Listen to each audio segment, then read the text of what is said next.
Bien, chers amis de Café Évangile, je vous ai parlé ainsi afin qu'en moi vous ayez la paix. Dans le monde, vous avez à souffrir, mais courage. Moi, je suis vainqueur du monde. Bien, chers amis, qu'est-ce que le Seigneur a dit à ses disciples qui a produit la paix dont il a parlé?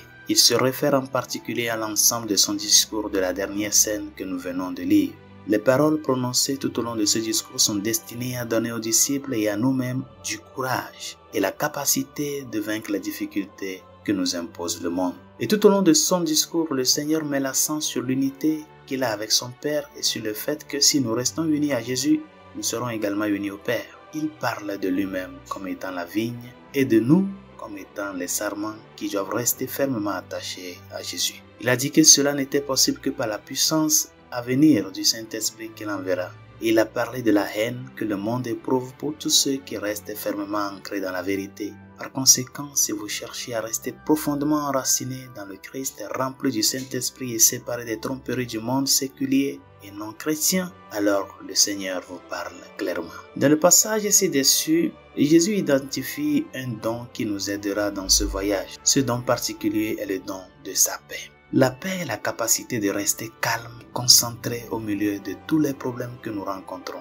Les problèmes auxquels les chrétiens sont particulièrement confrontés sont les diverses persécutions du monde lorsque nous vivons en accord avec la vérité. Et bien que le monde s'attache à de nombreuses vérités morales présentées clairement par notre foi, il y a aussi d'autres formes de problèmes que nous rencontrerons dans le monde aujourd'hui. L'un des problèmes les plus manifestés et infligés à de nombreuses personnes par le monde se présente sous la forme d'une stimulation visuelle, auditive et mentale constante. Notre monde est un monde bruyant. L'électronique moderne, les médias, les publicités, la radio, l'internet, les médias sociaux et tant d'autres éléments de notre vie quotidienne ont pour effet subtil de nous distraire, de nous stimuler et de nous priver de la paix du Christ. Considérez par exemple l'idée d'entrer dans le silence d'une retraite pour un jour ou deux ou plus. Comment réagiriez-vous à l'idée d'éteindre votre smartphone, votre tablette, votre ordinateur, votre télévision et votre radio pendant une période prolongée? Seriez-vous en proie à une forme de repli sur soi? Nombreux sont ceux qui aujourd'hui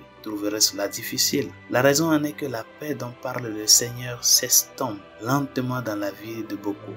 Au lieu de la paix de Dieu, nous sommes remplis de bruit, d'agitation et d'activité constante. C'est le monde qui nous attaque et nous vole la paix que Dieu veut nous donner. Résolution de ce jour. Fais un effort en ce jour de goûter de cette paix du Christ dans le silence. Apprends à faire un peu de silence autour de toi. Cherche ces moments de s'éloigner de tout ce qui peut te stimuler à être dans le bruit. Cherche le Seigneur dans le calme. Ce calme intérieur, ce silence intérieur, afin de pouvoir le découvrir et le laisser agir comme Dieu dans ta vie. Bonne journée, Dieu vous bénisse.